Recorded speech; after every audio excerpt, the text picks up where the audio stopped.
Bonjour, bonjour! Ça fait longtemps que je me suis adressée à vous en vidéo. Nous sommes à la fin du mois de septembre, donc au début de l'automne 2014, et ça fait près de 3 mois que je n'ai pas enregistré de nouvelles vidéos. Il s'est passé différentes choses dans ma vie, dans mes intégrations. Peut-être qu'aujourd'hui, je vais enregistrer plus qu'une vidéo. Je vais commencer avec la toute première pour vous donner quelques nouvelles avec certains éléments des derniers mois où je n'ai pas été présente en vidéo. Ok, alors la première chose, je veux d'abord remercier les personnes qui m'ont fait des dons dans cette période-là. Alors je commence avec ça. À la fin du mois de juin, peu après ma toute dernière vidéo que j'ai enregistrée au mois de juin, j'ai reçu un don, un gros don de 159 $ de Thierry. Et ça a été très précieux, entre autres, parce que ça m'a permis au début de juillet de pouvoir prendre 2 semaines de vacances, parce que ça me donnait un petit montant supplémentaire qui était juste parfait pour une période de vacances. Alors, merci beaucoup, beaucoup Thierry de ton don. Dans le mois de juillet, je n'ai pas fait aucune vidéo et j'ai reçu des petits dons. Alors, j'ai reçu 30 $ de Sylvie. Merci beaucoup Sylvie. J'ai reçu 50 $ de Madame B. J'ai reçu 28 $ de Cyrielle et j'ai reçu 25 $ de Jean-Raphaël. Alors, merci à chacun et chacune de vous. Ces petits montants-là ont permis de payer des parties de compte de choses que j'avais à payer dans le mois de juillet. Dans le mois d'août, je n'ai pas fait de vidéo non plus et j'ai reçu 50 $ de Denis, j'ai reçu 30 $ de Isabelle, j'ai reçu un don de 14 $ de Cyrielle et j'ai reçu un gros don, mais pas en argent, je vous explique, un don de 200 $ de Thierry. Lui, il m'a envoyé un message pour me dire qu'il me faisait un cadeau spécial et qu'il m'offrait une session de régression ou de contact avec les guides de lumière, avec une approche d'un groupe assez reconnu dans ces techniques-là. Et ça avait une valeur, pour une session de 2 heures, une valeur de 200 $. Alors c'était un très très beau cadeau. Ce que j'ai compris, c'est que l'intention de Thierry était de m'aider à aller faire un voyage dans mes mémoires du passé pour retrouver des souvenirs, pour dénouer des choses. J'aurais beaucoup aimé que ça se passe comme ça, mais quand j'ai vécu ma séance au mois d'août, il y a eu une étape où on entre en contact avec les guides de lumière et moi, toute ma session s'est déroulée là, avec des échanges que j'ai eus avec mes guides de lumière et la session ne s'est pas rendue plus loin, là où on va encore plus loin puis qu'on peut plonger dans des mémoires du passé. Donc, pour moi, ça n'a pas été une session de régression de vie, par exemple, mais c'était une session de contact avec mes guides. Et une des choses, entre autres, qui m'a été expliquée, c'est que j'ai certaines peurs qui sont encore trop présentes face au fait d'avoir toutes les preuves que je voudrais vraiment concernant tout mon passé, dont je vous ai souvent parlé en vidéo, ma vie il y a 2000 ans. Parce que là, j'ai beaucoup d'informations émotives avec tout ça, mais il me manque des détails du film de ce passé-là. Et quand j'aurai tous ces détails-là, je vais avoir une certitude face à tout ça. Mais là, je peux encore nourrir certains doutes. Et face à toutes, pas à toutes, mais face à certaines peurs que j'ai travaillées dans les 10-20 dernières années au sujet de toute cette histoire-là en lien avec mon âme, quand je n'aurai plus de doute, quand je vais être certaine, il faut que mes peurs soient presque rendues à zéro parce qu'autrement, ça réactiverait mes peurs. Donc, mes guides m'ont expliqué des choses pour travailler, pour finir décristalliser mes peurs et par la suite, ça va rouvrir le chemin pour avoir accès à davantage de mémoire dans mon âme. En tout cas, je remercie beaucoup Thierry pour ce très beau cadeau-là et j'ai eu une expérience aussi très très belle avec la femme qui m'a guidée dans ce processus-là, une Isabelle Girard, et j'ai aimé beaucoup son énergie et c'était très particulier parce qu'elle aussi était très reliée aussi à l'énergie de Myriam et de Yeshua. Elle m'a raconté certaines choses brièvement de son parcours. Alors, on était comme deux sœurs de lumière et c'était vraiment une belle rencontre. Donc, il semblait pas y avoir de hasard aussi pourquoi la vie nous avait mis en contact ensemble pour cette session-là. Ok, je continue avec les dons maintenant en septembre. En septembre, j'ai reçu un très gros don de Denis qui m'a fait un cadeau relié à la dîme. Alors, il m'a fait un don de 340 $. À vrai dire, il l'a versé en deux fois, deux dons, ce qui totalisait 340. Et c'est en lien avec une vidéo que j'ai faite à l'automne 2013 où... Est-ce à l'automne 2013? Non, c'est plus tard. Non, c'est plus en 2014. Plus au printemps 2014, où j'ai parlé de la dîme, tout le fonctionnement de la dîme et de ce que ça fait quand on choisit d'offrir 10% de nos revenus pour donner ça à une cause spirituelle et aider une cause spirituelle à prendre plus son envol ou avoir d'autres moyens pour réaliser les projets qui sont à faire. Et Denis est une des personnes qui a décidé de cheminer avec ça, le système de la dîme, et qui m'a offert sa dîme pour le mois de septembre. Alors, c'était un très beau cadeau précieux, très précieux pour moi, de 340 $ pour avoir beaucoup moins de casse-tête pour payer certains comptes dans le mois de septembre.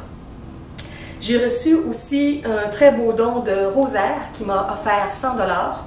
J'ai reçu un don de Frédéric de 20 $. J'ai reçu un don de Yvon de 15 $. J'ai reçu un don de Rodolphe de 133 $. Quand les montants sont comme ça, des fois c'est parce qu'ils sont versés dans non pas en argent canadien, puis quand je fais le transfert, des fois ça donne un montant qui est pas, qui donne pas un montant juste. Donc ça, je crois que c'était 100 $ dans une autre devise qui a donné 133 une fois que c'était converti. Et j'ai eu aussi un petit don de 20 $ de Denis aussi par rapport à des livres, je vais vous en parler dans un instant, des nouveaux livres que j'ai écrits. Alors, il m'a fait un don spécial pour un de mes livres qu'il a lu, il m'a envoyé 20 $. Alors, merci beaucoup à chacune de vous qui me fait un don pour me remercier de ce que je vous offre gratuitement en vidéo ou en texte. C'est extrêmement précieux pour moi. Je rêve du jour où je vais avoir stabilisé davantage la quantité de dons que je vais pouvoir recevoir parce que je vais pouvoir produire de façon beaucoup plus stable tout ce que je vais faire et enclencher les projets. Là, je suis encore au minimum vital, j'ai encore de la difficulté à payer mes comptes de base, j'ai encore de l'arriérage avec mon propriétaire à couvrir. Donc, c'est pas facile encore mon système de dons. Mais ça s'améliore de plus en plus. Et j'ai fait des prises de conscience aussi cet été avec ça, comme quoi que pour aimanter des choses dans la vie, tout part de notre énergie personnelle. Et j'ai vu que autant j'ai de l'amour pour la façon dont je fonctionne, à offrir ce que je produis, puis à accueillir les dons en retour, autant parfois, moi la première, c'est comme si je me sous-estime de certaines façons, de la même façon que parfois je vois ou je ressens l'énergie de certaines personnes qui sous-estiment certaines choses que je fais parce que je les offre dans la gratuité. Et quand les gens savent que je ne vis pas avec un grand budget dans ma vie privée, parce que je ne mets pas des prix fixes et des gros prix en croissance personnelle comme certaines personnes le font, parce que j'ai choisi de donner à l'humanité tout ce que je partage, tout ce que j'enseigne, au lieu de mettre des prix fixes et d'accueillir les dons que je reçois. C'est ça, ça me fait vivre avec un budget beaucoup plus petit. Même au niveau des consultations en privé, c'est le même système. Souvent, les gens vont demander le double ou le triple de ce que je demande. Moi, je demande un don et je détermine le temps que je vais offrir, mais je suis toujours généreuse de mon temps. Alors, les gens, au téléphone ou en personne avec moi, se trouvent à avoir en consultation en privé une formule qui est très généreuse. Et ça aussi, c'est différent dans mon budget que si j'avais des prix fixes du marché actuel. Et toute l'énergie qui m'est retournée face à ça de certaines personnes, des fois, j'ai de la difficulté à le vivre aussi au niveau de mon estime de moi-même. parce que je trouve que j'offre des choses extrêmement précieuses, mais d'un autre côté, dans ma vie matérielle, je suis pas du tout comme certains leaders en croissance personnelle qui ont une vie très, très, très aisée parce qu'ils font des séminaires qui coûtent des milliers de dollars et tout ça, parce qu'il y a toujours un prix fixe et souvent un gros prix d'associé à ce qu'ils enseignent. Alors, en tout cas, j'ai dû travailler ça pour valoriser pleinement tout ce que je fais et sentir que je peux très bien recevoir tous les dons que je reçois en lien avec ça. Et plus moi, mon énergie va être, comment dire, pure et que mon amour de ma façon de fonctionner va être élevé, plus la façon d'aimanter les dons des gens par rapport à ça, ça va bien fonctionner. Alors, je vois que j'ai une responsabilité importante dans ma propre émotivité, dans mon système de dons, pour qu'il fonctionne mieux socialement. Il y a eu une période cet été aussi où j'ai tout remis en question, mon système de dons, et où j'étais comme fatiguée aussi de fonctionner comme je fonctionne, sans savoir exactement ce que je vais avoir comme retour, en ayant une certaine difficulté à payer mes comptes de base, mon appartement. Alors, j'ai eu envie de tout mettre payant comme tout le monde et d'arrêter complètement ma formule de don. Et j'ai commencé à faire certains changements sur mon site web. J'en ai parlé à quelques personnes. J'ai essayé ça pendant à peu près 24-36 heures. Et je me sentais tellement mal d'avoir à vendre pour la suite des choses tout ce que je ferais, qu'après, comme je disais, 24-36 heures, je suis revenue à ma pensée originelle et j'ai rechangé ce que j'avais mis sur mon site web, que la plupart des gens n'ont pas eu le temps de voir, c'était trop rapide comme changement. Et j'ai tout remis ça dans ma formule habituelle avec les dons, qui correspond beaucoup plus, selon moi, à ce que j'appelle la famille universelle. La famille universelle qui est d'œuvrer dans l'amour, d'œuvrer dans la générosité et que chacun donne selon ce qu'il peut donner, selon ce qu'il peut apporter pour que les plus belles choses se déploient. Alors, c'est dans cette énergie-là que je me sens vraiment bien. Et le système commercial habituel, qui est plus rigide et où on voit les gens comme des clients au lieu de les voir comme des frères, comme des sœurs pour nous, je ne me sens pas bien dans ce système-là. C'est comme si ma conscience aussi est beaucoup dans un état unitaire. Tout ce qui est compétitif, ça ne m'intéresse pas et je ne peux pas embarquer dans ça d'aucune façon. Et la formule des prix rigides, c'est pas la formule unitaire. Ça rentre beaucoup plus dans ce qui est compétitif sur la Terre. Et comme je disais, c'est pas une vision d'une famille humaine. Dans notre famille, on ne met pas des prix fixes avec nos frères et sœurs. Alors, de sortir du système de dons pour moi, pour rentrer dans le système conventionnel, c'est de changer mon regard sur le monde, c'est de changer la vibration dans laquelle je me trouve. Et au bout du compte, j'ai réalisé que ça changeait beaucoup plus de choses dans mon univers que juste changer au niveau des prix. Alors, en tout cas, il y a eu toute une période de réflexion, de discussion avec tout ça. Et là, je reviens avec beaucoup plus de force encore dans mon système de dons. Si vous voulez faire un don, je mets toujours les liens web en dessous de mes vidéos, mais il y a une section qui s'appelle Un don sur mon site Conversation avec toi, qui était une section de mon journal personnel que j'ai diffusé gratuitement sur le web. Donc ça, c'est les www.everyoneweb.fr/conversation avec toi. OK.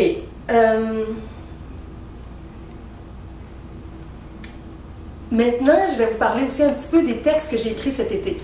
Dans les 3 derniers mois, je n'ai pas produit de vidéos, mais j'ai écrit 5 nouveaux textes. C'est des petits textes entre 10 et 25 pages sur des thèmes variés. Le premier que j'ai écrit s'appelle Une expérience de guérison spirituelle. Ce texte-là et les autres dont je vais vous parler, vous les trouvez en PDF gratuit sur mon site La Psychologie Divine et sur mon site La Grande Famille. La Grande Famille, c'est lagrandeFamille888.wix.com/de Big Family, parce que c'est un site bilingue.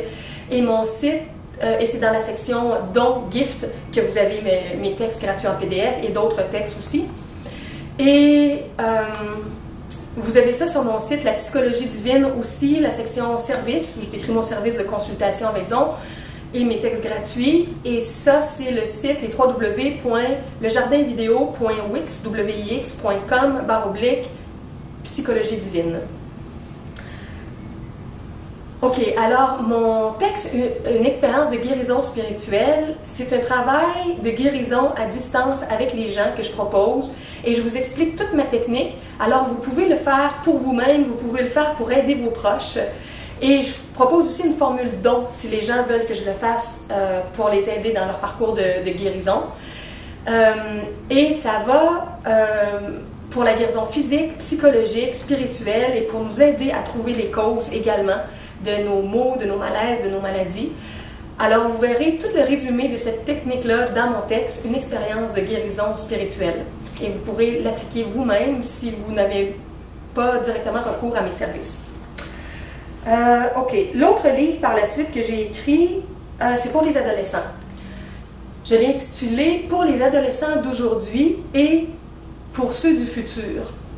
Donc, c'est certains thèmes que j'enseigne depuis des années, mais j'ai fait des petits condensés dans le but de les enseigner aux adolescents et en espérant que des parents ou des professeurs en milieu scolaire pourraient parler de ça aux adolescents avec lesquels ils sont en contact. J'ai ensuite écrit un texte qui s'appelle « L'amour en action » et qui parle de 22 équipes de gens qui peuvent être créés pour déployer les talents dans le monde. Je vais revenir sur ça dans quelques instants. Je crois d'ailleurs que c'est le thème de la vidéo. Je ne suis pas certaine du thème central que je vais avoir mis avec cette vidéo-là, mais je crois que ça va être l'amour en action. Donc, ça va être lié à ça quand je vais vous en parler un petit peu plus dans un instant. L'autre texte que j'ai écrit, c'est le petit guide des grands leaders. Alors, c'est pour développer notre leadership de différentes façons. Et c'est relié aussi à mon texte « L'amour en action ». Vous comprendrez quand vous lirez. Alors, le petit guide des grands leaders, vous pourrez découvrir ça, un tout petit texte. Je pense qu'il y a 10-12 pages. Et le tout dernier, « La connexion divine ». J'ai ramené des éléments que j'ai mentionnés dans d'autres de mes textes ou de mes vidéos. J'ai précisé certaines autres informations. En tout cas, tout était relié autour de la connexion divine. C'est le tout dernier texte que j'ai fini il y a quelques jours. OK, si je reviens maintenant avec l'amour en action, c'est que j'ai créé aussi cet été 2 nouveaux sites web. Un qui est une nouvelle plateforme pour moi, un site personnel qui résume un peu tout ce que je fais et tout ce que je mets sur le web. Alors j'ai fait un nouveau site moderne qui s'appelle Le Ciel Divin. Alors l'adresse exacte, mais vous allez le retrouver dans le texte sous la vidéo, c'est les www.lecielDivin.wix.com/ de Divine Sky, parce que c'est un site bilingue, encore une fois. Bon, alors c'est ce site-là que j'ai fait, entre autres cet été, qu'au début, j'ai mis des prix, j'ai tout changé la formule, et après l'avoir tout conçu comme ça me correspondait tellement pas, je me retrouvais tellement pas, ça n'allait pas dans l'esprit qui m'habite, comme je vous expliquais tantôt. Alors j'ai tout modifié, le site web, et je l'ai remis dans ma formule habituelle. Alors, quand vous découvrirez, si vous ne l'avez pas fait encore, parce que je l'ai annoncé récemment, entre autres, sur la page de toutes mes vidéos. Ça, c'est everyoneWeb.fr/vidéo avec un S, célèbre avec un S, mes vidéos, les vidéos de d'autres personnes. Et j'ai il y avait quelques personnes qui m'avaient écrit pour me demander pourquoi je sortais pas de nouvelles vidéos cet été. Alors je leur disais que j'étais plus en période d'écriture et de création de nouveaux sites web. Et j'ai mis un petit lien sur ma page de vidéo pour indiquer ça, mon nouveau site web du Ciel Divin. Et dans ça aussi, il y a une section où je parlais des nouvelles vidéos à venir que je suis en train de préparer. Ça, c'est un site que j'ai fait. L'autre site maintenant, c'est mon site qui s'appelle L'amour en action ou Love in Action en anglais. Le site web au complet, les www.loveinactionlive. Donc maintenant, l'amour en action maintenant, Love in Action Live, live.wix.com/l'amour en action. Ce site-là, c'est pour présenter, entre autres, mon texte de l'amour en action et tout le concept qui est derrière ça, qui est que je veux me consacrer de plus en plus dans les temps à venir avec les gens qui veulent être plus dynamiques et qui veulent faire quelque chose pour partager leurs connaissances, partager leurs compétences. Et vous allez voir, je parle de 22 équipes. Que ce soit celle qui est ma spécialisation à moi au niveau de la psychologie, de la guérison, de la spiritualité, de la connexion divine, d'autres qui sont en informatique, d'autres qui sont au niveau de la construction, au niveau de l'alimentation, au niveau du transport, au niveau du marketing, au niveau de la levée de fonds, au niveau de l'animation d'activités, au niveau des arts. Bon, j'ai fait un programme de 22 équipes où on pourrait s'entraider de différentes façons. Et j'ai commencé à animer une rencontre par semaine avec ça. Je mets le compte-rendu sur le site de l'Amour en Action.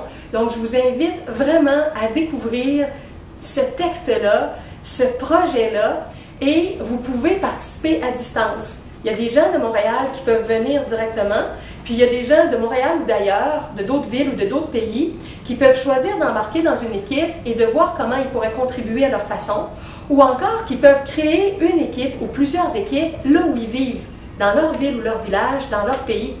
Alors, si vous avez le goût de développer votre leadership, si vous avez le goût d'animer, si vous avez le goût de développer quelque chose qui bouge et qui n'est pas nécessairement dans une formule conventionnelle, par exemple, de la politique ou d'un organisme de bénévolat déjà établi dans votre région, je vous explique un peu toute ma vision pour démarrer des choses comme ça dans votre région et pour vous joindre à moi avec l'Amour en Action. J'ai un ami aussi qui travaille en ce moment pour faire des petites cartes de membres pour toutes les gens qui vont embarquer dans les équipes. Je vais les annoncer sur le site aussi dans quelques temps. Vous allez voir la photo. Je les trouve bien belles pour à chaque mois, les gens qui vont participer. Bon, alors c'est toute une nouvelle approche, l'Amour en Action avec les 22 équipes que vous découvrirez en détail sur ce site web-là. Ah oui, je vais vous dire aussi que vous êtes maintenant plus de 200 personnes à vous être abonnés à ma chaîne YouTube dans les 3 derniers mois. Mon compteur ce matin était à 2186 abonnés, ce qui veut dire que j'ai dépassé le cap du 2000 et, bon, 2186, presque 2002. Dans quelques jours, ça va être à 2200 abonnés. Alors, je vous salue. Peu importe qui vous êtes comme nouvel abonné, dans votre pays, dans votre ville, dans votre village, merci d'écouter mes vidéos qui peuvent vous aider à transformer votre vie, à changer des choses, et merci de partager ces informations-là, que ce soit par Facebook, que ce soit par vos contacts, par courriel. Je les offre dans la gratuité justement pour que les gens puissent diffuser librement toutes ces informations-là, que les gens puissent s'en inspirer aussi pour faire des animations, pour faire des conférences, pour faire des cours. Vous pouvez utiliser quoi que ce soit de mon matériel en texte ou en vidéo et faire vos propres cours à partir de ça, en personne ou en texte ou en vidéo. Je souhaite que la connaissance circule le plus librement possible. OK. Ensuite, je veux vous parler du fameux voyage de Mario dont je vous ai parlé dans les derniers mois, dans les dernières vidéos que j'avais faites. Vous m'aviez entendu parler beaucoup d'EJ en Australie et vous m'aviez entendu parler de Mario qui m'avait annoncé qu'il avait été faire un voyage là-bas. Imaginez, il y a une saga presque incroyable avec toute cette histoire-là. Je vais vous résumer ça, je vais essayer de vous faire une histoire courte avec ça. Et vous allez comprendre pourquoi ça a pris tant de temps avant que je vous en parle. C'est que Mario, finalement, ne me donnait jamais le feedback de son fameux voyage. Il y avait toujours quelque chose qui se passait supposément pour pas qu'il puisse me donner des nouvelles. Problème de courriel avec son employeur, manque de temps, ci et ça. Pendant l'été, pendant 2 mois, j'ai pas eu de nouvelles. Je me suis demandé s'il était tombé malade, s'il était désincarné, il répondait plus à mes courriels. Finalement, il se manifeste et on se donne rendez-vous tous les deux dans un restaurant VG, le Resto Vego à Montréal, que j'aime beaucoup. Et on a passé 5 heures ensemble pour qu'il me raconte son fameux voyage en Australie. Et là, il m'arrive avec des détails de choses supposément vécues avec AJ, Mary et d'autres personnes là-bas. Je dirais abracadabra, mais c'est pas le mot. Je ne veux même pas vous dire de quoi il m'a parlé, parce que j'ai réalisé que c'était faux. Et je ne veux pas vous mettre de fausses idées. Déjà, j'en ai mis dans la tête de mes amis proches et de ma famille quand je leur ai raconté ça. Moi, j'ai été profondément choquée quand Mario m'a raconté ça. J'ai été estomaquée. J'en revenais pas. Ça clashait tellement avec la vision de tout ce que j'avais découvert d'AJ en vidéo. J'avais beaucoup de misère à comprendre. Et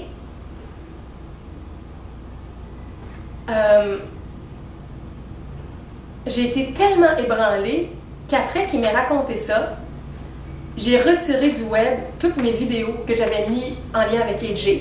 Alors c'était des mois et des mois de travail et où je me trouvais à retirer plein de bonnes informations parce que dans mes vidéos, il y avait plein de choses que j'enseignais et il y avait quelques éléments où je parlais de lui aussi, en Australie. Et là, j'avais été tellement choquée par ce qui m'avait été raconté, mais que je ne savais pas encore qui était faux, que je ne voulais plus faire la promotion de tout ça, d'aucune façon.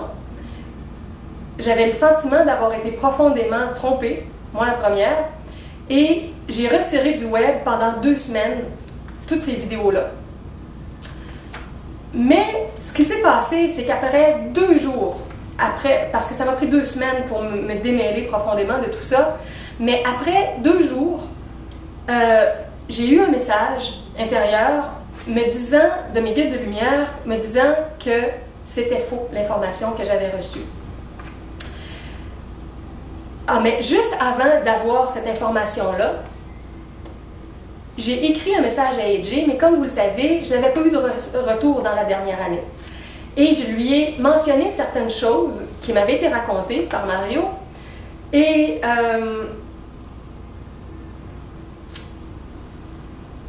je lui ai dit que j'avais été tellement déçue de ce que j'avais appris et tout ça, que j'avais décidé de retirer mes vidéos du web. Alors, j'ai envoyé ce courriel-là à AJ après avoir retiré mes vidéos.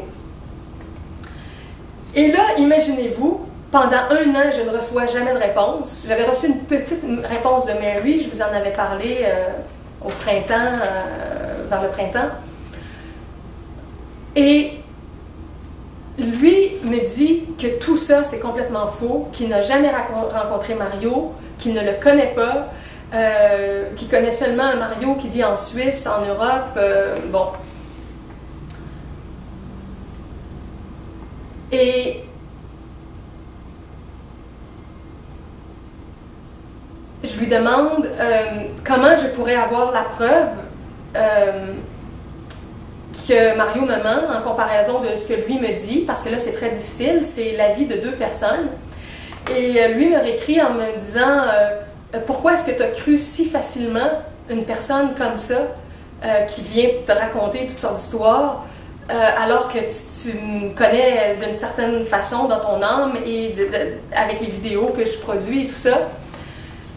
Alors, je lui ai fait un grand message de réponse et je lui ai aussi posé des questions sur certains de ses enseignements avec lesquels je ne suis pas d'accord par rapport à la vision du tantrisme qui n'enseigne pas. Il y a des choses, en tout cas, je n'irai pas dans les détails, j'en ai déjà parlé dans le passé. Et je lui ai entre autres expliqué que ce qui a été très confondant pour moi dans la façon dont une personne m'a menti, dont Mario m'a menti, c'est que cet homme-là a développé une relation avec moi sur une période de 5 mois. Il m'avait raconté des choses de sa vie privée, de son travail, de son couple avec son enfant, de son processus de maladie, de guérison. Il m'avait raconté toutes sortes de choses. Donc, il avait pris soin de développer une relation avec moi. Mais j'ai compris, je ne peux pas tout vous dire, mais j'ai compris que c'était pas pur, qu'il y avait des intentions derrière. Il souhaitait vivre des choses avec moi. Il souhaitait avoir certains partages au niveau tantrique. Je ne fais plus d'expérience tantrique, je donne uniquement des enseignements en parole. Il souhaitait forcer ma porte par des procédés vraiment malhonnêtes. Bon, alors je n'irai pas dans les détails, mais j'ai compris que tout ça avait été une mise en scène et lui-même se sentait mal à l'aise avec ça, cherchant à me manipuler, mais en même temps voulant protéger sa relation avec moi, hésitait toujours à me raconter son histoire et trouvait toujours des excuses pour retarder le moment où il la raconterait. Mais ça, j'ai pu décoder ça seulement à la toute fin, quand tous les morceaux du casse-tête se sont mis en place. Alors, il a dû inventer des problèmes de communication, il a dû inventer un autre voyage qu'il a fait ailleurs, qui a justifié la distance entre nous pendant un certain temps. C'est incroyable tout ce qu'il m'a raconté. Et ce qui est triste, c'est que je ne peux plus savoir exactement tout ce qui est la part de vrai et de faux, parce que je sais qu'il y a des éléments vrais, je sais qu'à travers toute son histoire, son parcours de vie, il y a des choses qui sont vraies, mais ça a été entremêlé de plein de choses fausses. Puis je ne peux pas vous dire aussi toutes les preuves que j'ai eues sur ça par la suite, mais j'ai su que c'était véritablement faux. Mais le pire, c'est qu'avec toute son histoire, ça portait atteinte à la réputation d'AJ. Et ça modifiait mon lien profondément avec lui. Et ça m'a fait vivre une turbulence très spéciale durant toute cette période-là. Et au bout du compte, c'est ça, il n'a jamais pu apporter aucune preuve, ni de son voyage là-bas, ni de ses rencontres, ni de ce qu'il avait vraiment vécu et fait, ni rien. Il y avait zéro preuve de tout ce qu'on peut imaginer. Zéro. Et c'est normal parce que j'ai vraiment compris que ça avait été monté de toutes pièces, mais par quelqu'un qui a une imagination extraordinaire. À un moment donné aussi, j'ai demandé à parler à sa compagne puis à une de ses amies qui l'avait accompagnée un petit peu en Australie parce que je voulais voir si toutes les choses concordaient aussi. C'était impossible. Il ne pouvait pas me mettre en contact ni avec sa femme ni avec son ami parce que aucune version qui aurait pu concorder. Alors, les mensonges n'auraient pas pu être égaux à 100%, même s'ils les avaient préparés et tout, avec les détails de questions que j'aurais pu poser, qui n'auraient pas pu être prévues.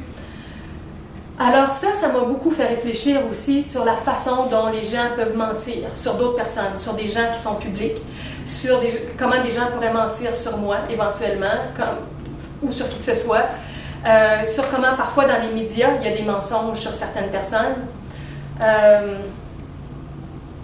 En tout cas, j'ai eu tout un processus de conscience à vivre avec ça. Et ce que ça a fait, c'est que finalement, j'ai remis sur le web mes principales vidéos reliées à AJ.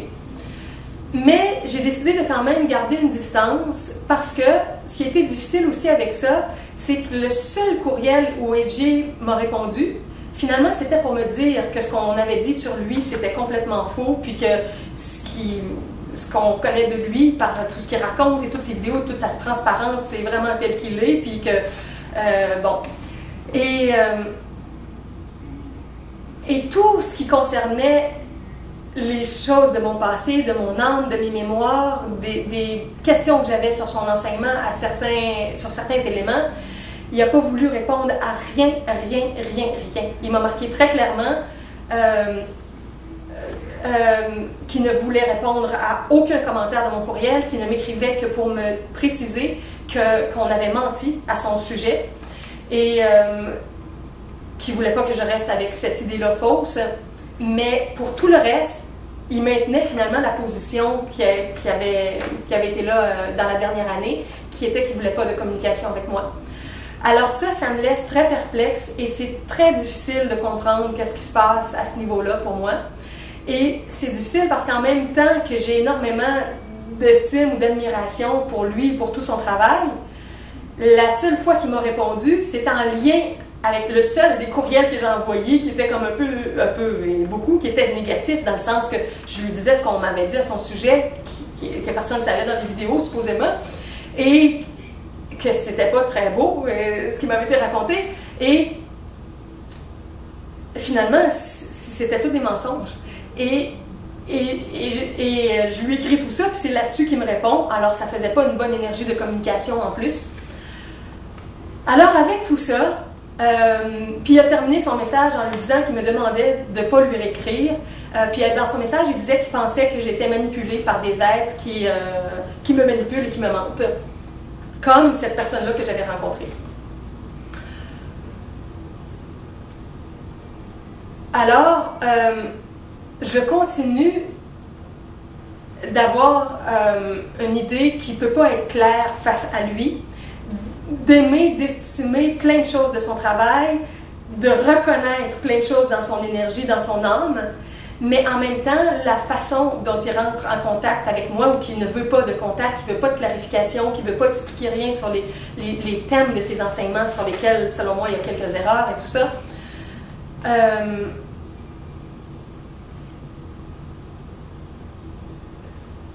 ça rend les choses tellement difficiles que là, ce que je vous dis, c'est que c'est fort possiblement la dernière vidéo où je vous en parle. Je vais continuer de le suivre à distance, je vais continuer d'écouter ses nouvelles vidéos. Il y en a sorti 4-5 nouvelles récemment, il y a une semaine environ. Mais je ne vais pas mettre mon focus sur ça pour tout l'automne et tout l'hiver, bon, à moins qu'il y ait des changements spectaculaires, mais j'ai pris une année pour... approfondir tout ça et je me demande si c'est possible que je me sois quand même trompée à son sujet. J'ai des questions que je ne peux pas résoudre, puis je ne peux pas en parler avec lui parce qu'il ne veut pas ouvrir la discussion. Alors, j'ai décidé de laisser passer le temps pour qu'il y ait des choses qui mûrissent des deux côtés, en Australie puis au Québec. Ce qui fait que, c'est ça, dans les temps à venir, je ne vous parlerai plus de ça et je ne vais pas faire de promotion spéciale non plus de tout ça et de tous ces enseignements comme je l'ai fait dans la dernière année parce que je croyais toujours qu'il corrigerait certaines erreurs dans ses enseignements et il ne les corrige pas, puis il ne veut pas en parler, puis il ne veut pas être confronté sur ça, du moins pas avec moi. Alors c'est très difficile là, de continuer à le référer parce que je sais qu'il y a certaines erreurs qui enseignent, mais il y a plein d'autres choses bonnes aussi. Alors, pour vous qui le connaissez déjà, vous pouvez continuer de vous imprégner de ces enseignements si vous le voulez. Mais pour les temps à venir, je ne vais pas le référer tant que tout ça ne sera pas clarifié. Bon, alors ça, c'était toute la grande saga du voyage qui avait supposément été fait en Australie, que j'aurais eu d'autres informations, mais qu'il n'y avait rien de tout ça qui était vrai. Bon... En tout cas, c'est vraiment une étrange histoire.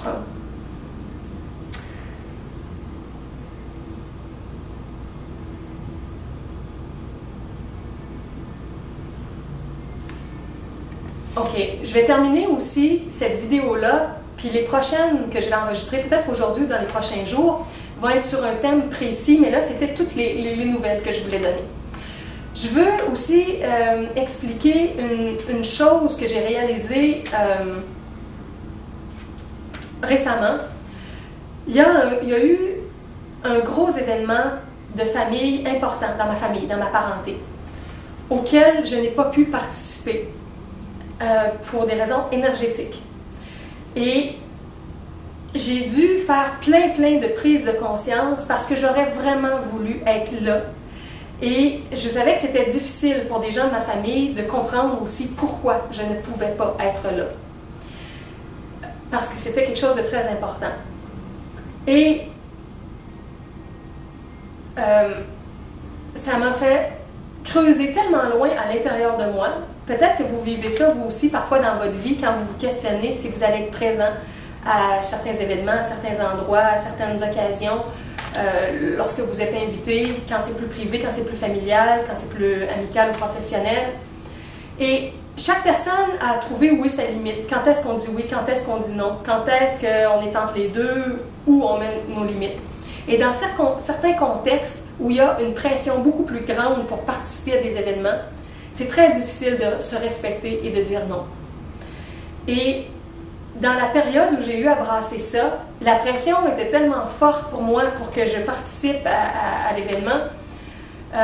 J'ai même commencé à l'organiser parce qu'il y avait une équipe pour tout organiser ces gros événements-là dans ma famille. J'ai aidé à l'organiser et tout.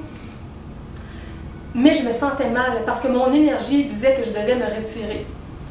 Mais la pression familiale faisait que je continuais, puis que j'essayais de participer. Et je me suis rendue malade pendant une semaine avec ça, et je vais vous expliquer. Je vais juste poser ma feuille ici.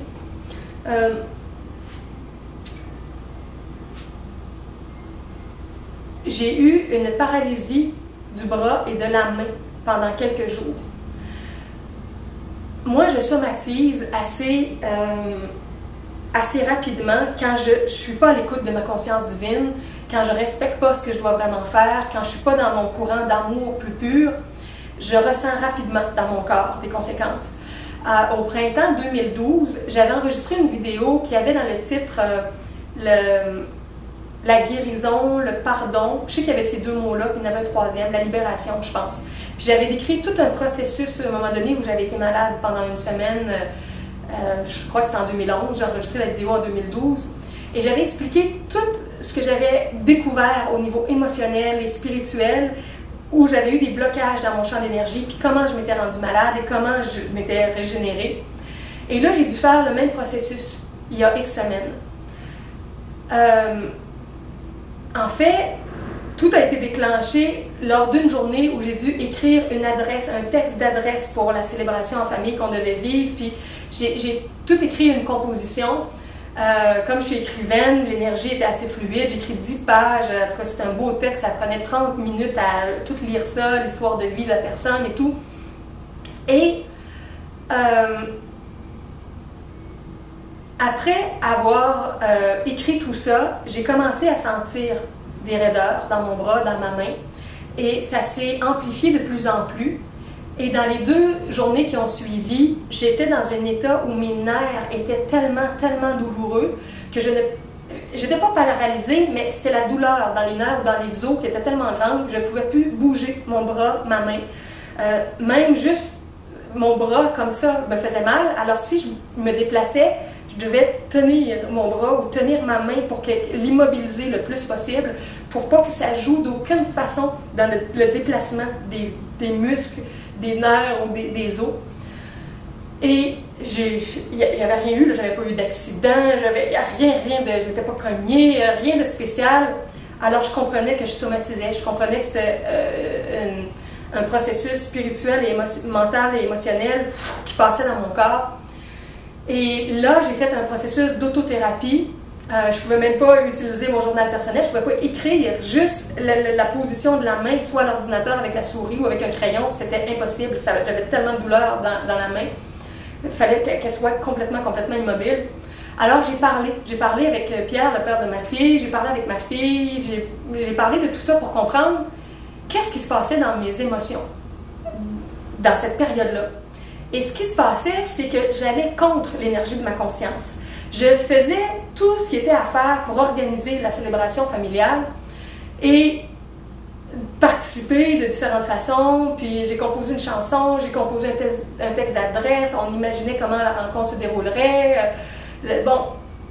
Avec les autres personnes qui organisaient ça avec moi. Mais j'étais tellement mal dans cette énergie-là que toute l'énergie me disait d'arrêter. Mais je luttais contre ça, puis je me disais non, je vais participer, bon, ça se fait pas de ne pas être là, je peux pas ne pas être présente, c'est des gens trop proches de moi,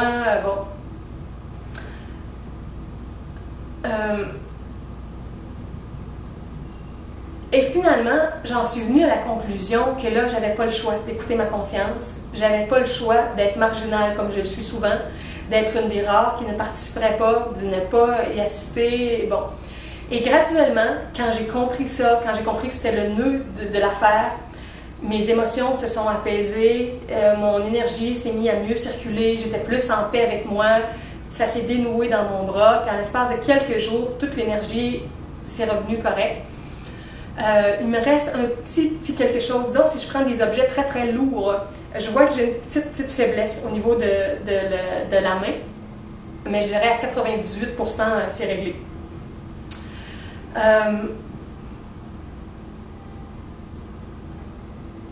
Et dans cette période-là aussi, j'en ai parlé à un autre ami qui me racontait que lui, parfois, il y a des tremblements. Puis il ne sait pas exactement d'où ça vient, mais on a fait le lien un peu avec des expériences de ma vie. Puis on expliquait de la façon dont il me parlait de certaines choses qui n'étaient pas réglées avec une de ses ex, avec certains conflits dans son milieu de travail actuellement.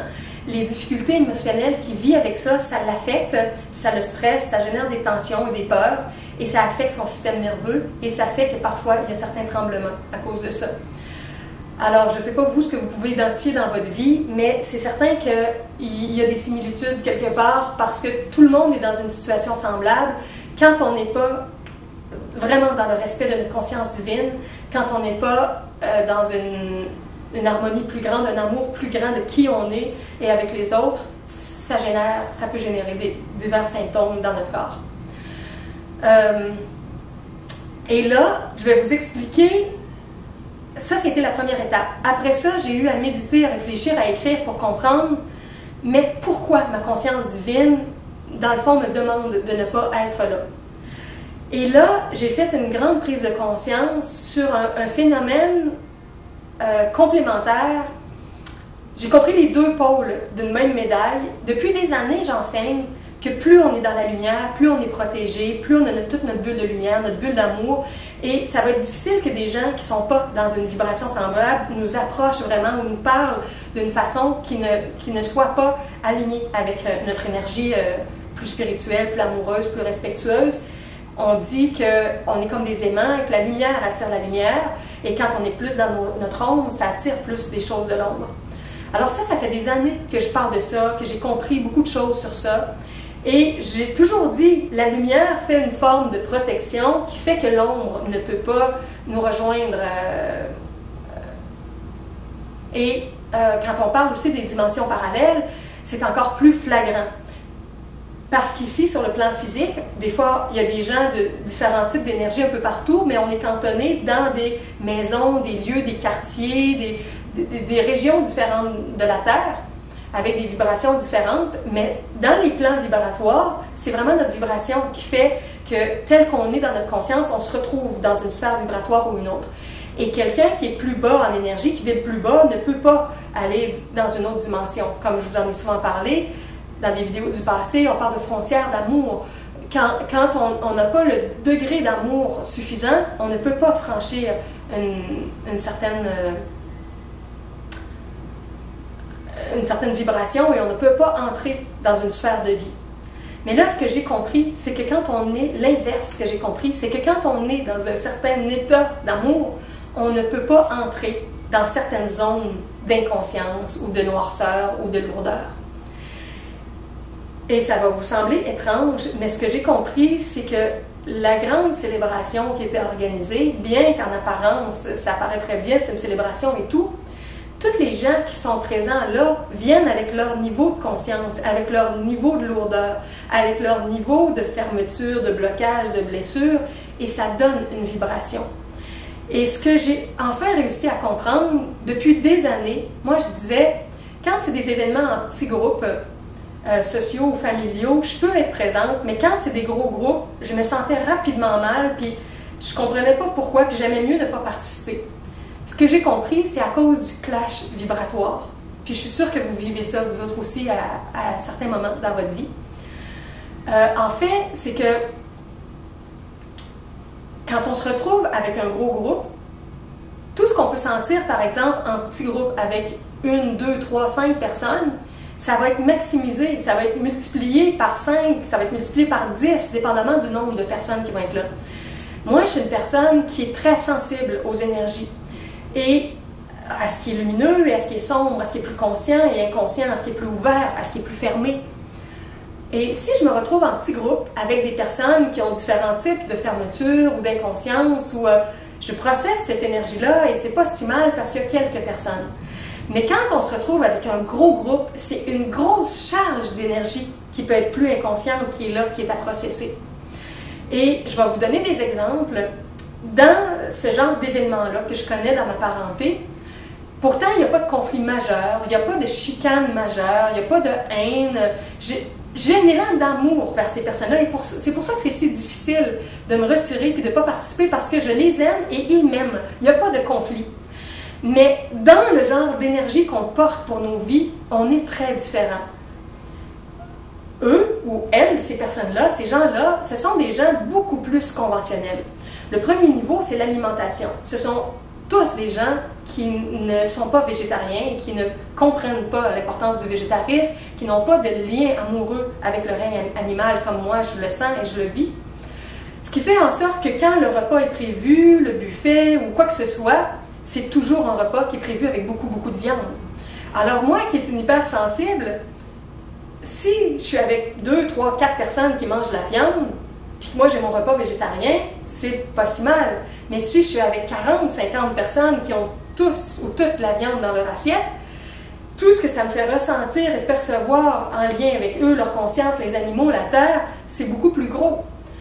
Alors, c'est beaucoup plus désagréable en grande quantité comme ça et ça demande plus de transformer. Ensuite, il y a toute l'énergie de compétition. La plupart des gens vivent avec des schémas de compétition, aiment les sports de compétition, parlent des sports auxquels ils participent ou qu'ils observent dans les sports professionnels. Moi, je suis incapable d'embarquer dans ça. Je vous en ai déjà parlé. La compétition, ça oppose deux clans, un gagnant, un perdant. Ce n'est pas une vision unitaire, ce n'est pas une vision d'amour, c'est une vision de domination, des faibles, les forts, les uns sur les autres. Quand on est dans une conscience plus unifiée, plus amoureuse, on ne peut pas nourrir les schémas de compétition, on ne peut pas embarquer dedans, on ne peut pas participer, on ne peut pas apprécier ça. Ça devient impossible. Parce qu'il y a une partie de notre amour qui va pour chaque côté parce qu'on est dans quelque chose d'unifié. Alors moi, rencontrer des gens qui me parlent de leur amour des sports de différentes façons, ceux qui pratiquent en compétition ou ceux qui écoutent à la télé ou les matchs qu'ils vont voir, je ne peux pas embarquer dans ces conversations-là, puis je ne peux pas toujours les confronter puis leur faire une conférence et tout. Après ça, tout le sujet des maladies, des malaises. Quand on a des rencontres sociales, on se donne des nouvelles, tout le monde raconte à sa façon, là où il y a des petits bobos, des ci, des ça. Mais la plupart de ces gens-là, dans le conventionnel, ils ne comprennent pas les causes. Ils ne les cherchent pas, puis ont l'impression que ça vient de l'extérieur, c'est des virus ou ils ont attrapé quelque chose. Mais moi, je sais très bien que tout part de l'intérieur.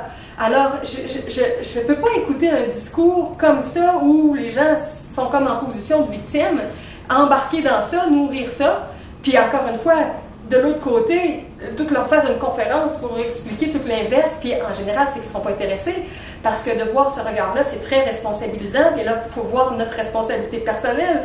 Où est-ce qu'on a contribué de notre propre processus de malaise, de maladie? Alors, ces gens-là ne veulent pas qu'on parle de leur situation comme ça. Ils aiment mieux parler des médicaments qu'ils prennent, ils aiment mieux parler d'un soin externe qu'ils vont prendre avec un spécialiste, d'une chirurgie qu'ils vont prendre à l'hôpital, mais ça ne règle rien. Il n'y a rien qui est réglé dans l'âme. Le problème, il va revenir. Un moment ou l'autre, il va revenir, il n'a pas été réglé. Alors, toutes ces conversations-là, je ne peux pas embarquer non plus. Après ça, tout ce qui est plus humanitaire, puis toutes les informations que j'ai, puis toutes les solutions qui existent, la plupart des gens vivent avec un plus petit jardin et ne sont pas vraiment intéressés à entendre parler de toutes ces choses-là, à voir comment on peut faire des choses pour les propager, les faire connaître. Alors, ils aiment mieux parler de petit jardin que de quelque chose qui est plus grand, à plus grande échelle. D'autant plus que des fois, c'est comme si ça l'éveillait un malaise ou une culpabilité subtile, je crois, chez ces gens-là, où ils sentent qu'ils seraient appelés à s'ouvrir, à s'intéresser, à faire quelque chose et qu'ils ne le font pas, ils ne répondent pas à ce que leur conscience leur propose. Alors, ça les confronte doublement. Alors, ils ne veulent pas entendre parler des formes de bénévolat, d'humanisme, de travail humanitaire, de toutes ces choses-là, le moins possible, parce que ça les confronte avec leur vie individuelle. Après ça, les accusations, les discours d'accusation, quand on parle de différentes façons, qu'on se plaint, qu'on accuse l'extérieur, ça fait toute partie des conversations sociales. Moi, je ne peux plus embarquer dans ces conversations-là. Je ne veux plus entendre ça, je ne veux plus nourrir ça d'aucune façon. Alors, ça fait que la façon d'être en relation, de manger, tout ça est très difficile parce que mon énergie était dans des années-lumière de ça. Ça fait des années que j'ai sorti de ces schémas-là, ou en tout cas que j'en sors de plus en plus. Et je peux être bien avec des gens qui sont en cheminement avec ça, avec des gens qui sont ouverts pour qu'on parle de ces choses-là, pour qu'on pousse plus loin toutes ces informations-là, mais pas quand les gens sont dans la fermeture. Alors, puis là, en tout cas, j'ai fait juste un petit éventail, mais je pourrais dire plein d'autres éléments. Alors, j'ai réalisé que toute cette conscience-là conventionnelle qui est dans les activités de groupe, dans une énergie conventionnelle, ça porte une vibration. Et ça a un degré d'ombre et d'inconscience et de fermeture. Et quand moi, j'arrive avec une énergie différente, soit que je leur rentre dedans, puis je ne veux plus le faire parce que c'est trop difficile pour eux, puis je ne peux presque plus parler, parce que c'est les confronte trop. Je vais vous donner un exemple. Avec tout le texte d'adresse que j'avais écrit, bon, c'était un texte qui parlait de la vie de la personne et tout ça, mais j'avais rajouté des choses émotionnelles, des choses de conscientisation, des choses qui nous brassaient un peu plus à travers tout ça. Quand les autres personnes de ma famille ont lu le texte, qui aurait pu être lu devant tout le groupe, ils trouvaient ça beaucoup trop confrontant, beaucoup trop éveillant au niveau des émotions, beaucoup trop brassant. Alors, ils voulaient qu'on retranche tel passage, tel passage, tel passage, tel passage. Alors, finalement, ils ont gardé mon texte pour l'événement, mais ils l'ont épuré et ça devenait un texte pour moi tellement moins riche, parce qu'il n'y avait plus tous les autres partages plus émotifs, plus au niveau des prises de conscience, au niveau de, bon, du changement intérieur.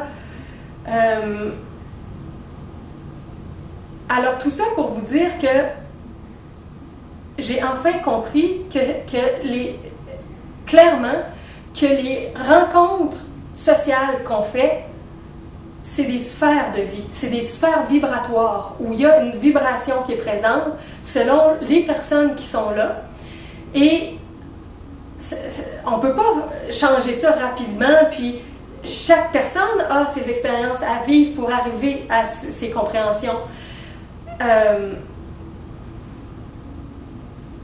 Donc, je respecte en même temps ce qu'ils vivent, ce qu'ils sont en train d'intégrer, ce qu'ils ont le goût de partager et de manger, leur façon de vivre.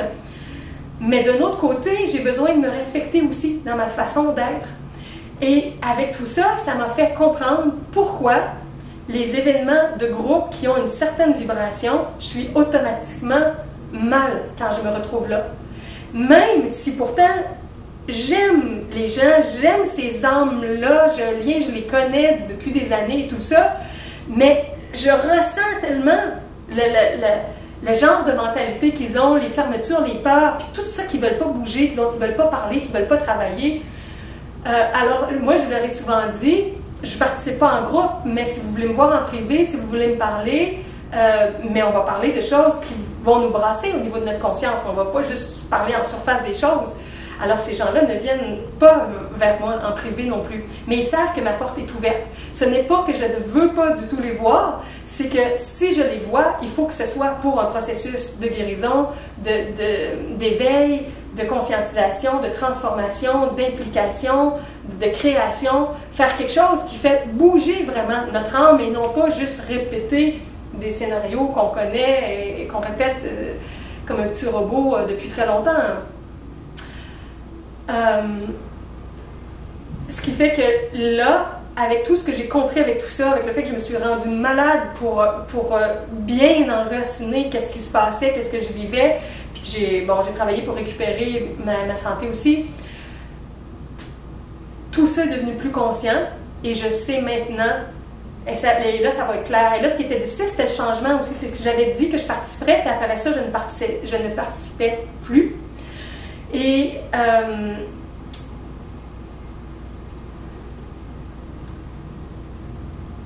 donc, en plus, c'est déstabilisant pour les autres personnes avec lesquelles je peux organiser quelque chose parce que je suis là, puis après ça, je me retire. Donc là, pour l'avenir, je vais pouvoir savoir dès le départ que je ne serai pas là, puis je serai pas là, puis je vais leur annoncer. En comparaison de parfois quand c'est un petit événement avec quelques personnes et que là, je peux plus amener mon énergie, avoir des conversations plus profondes, parce qu'on est un tout petit groupe, là, je saurai que je pourrai être présente. Et dans les dernières années, je me souviens, souvent, j'hésitais entre les deux. Est-ce que j'y vais, est-ce que j'y vais pas? Parce que j'avais commencé à décoder toute une partie de ça, mais c'était pas encore clair. Puis je forçais mon énergie parce que il y avait que moi, encore une fois, qui ne participait pas. Ou... En tout cas, mais là, c'est bien clair, alors, puis je peux l'expliquer. J'ai donné un exemple aussi à ma mère pour que... j'ai donné de différentes façons, mais je vais vous donner je vais vous raconter quelque chose que je lui ai dit. Elle a de la difficulté, par exemple, avec un politicien et son parti politique, puis ses idées et tout ça, puis elle est de notre avis complètement. Alors, quand elle entend quelqu'un qui parle de ce politicien-là, qu'elle n'aime pas beaucoup, et de ses idées, ça la réactive, puis elle n'aime pas ça, puis elle se tient loin de ça rapidement parce qu'elle n'aime pas ça, hein, on peut comprendre. Alors, je lui ai dit, Imagine que tu es dans une rencontre à 4, 5, 6 personnes, puis il y en a 2 qui aiment beaucoup ce politicien-là, puis les idées de son parti, puis qui en parlent avec grand enthousiasme. Bon, ben, ça te dérange, mais il y en a juste 2 sur un groupe de 6. Mais imagine que tu en rencontres 40, 50, puis ils sont tous dans cette mentalité-là, puis ils sont tous admiratifs de ce politicien-là et de son parti politique, puis de ses idées-là. Puis toi, tu as des idées différentes. Bien là, tu vas te sentir mal de les entendre parler, puis valoriser tout ça, puis être enthousiaste de tout ça. À 2, c'est pas si mal, mais à 40, 50, c'est pire.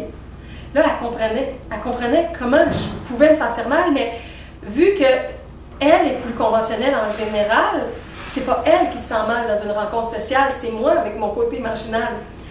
Après ça, j'ai donné l'exemple au niveau de l'alimentation. Puisque pour elle, manger de la viande, c'est normal, comme presque tout le monde qui en mange en général dans notre société, bien que ça grandit, le courant végétarien ou vegan, sans aucun produit des animaux, mais ça reste très, très minoritaire. Alors, elle et tous les gens et d'autres personnes, la parenté et tout ça, ils mangent la viande. Alors là, comme exemple, je lui ai dit, regarde, vous mangez de la viande, mais dans notre culture, on ne tue pas les chiens et les chats. On ne mange pas du chien et du chat. J'ai dit, imagine dans un petit groupe, encore une fois, de 5-6 personnes, qu'il y a une personne qui t'arrive, puis disons qu'elle vient d'un autre pays, elle a une autre culture, puis elle te parle qu'elle a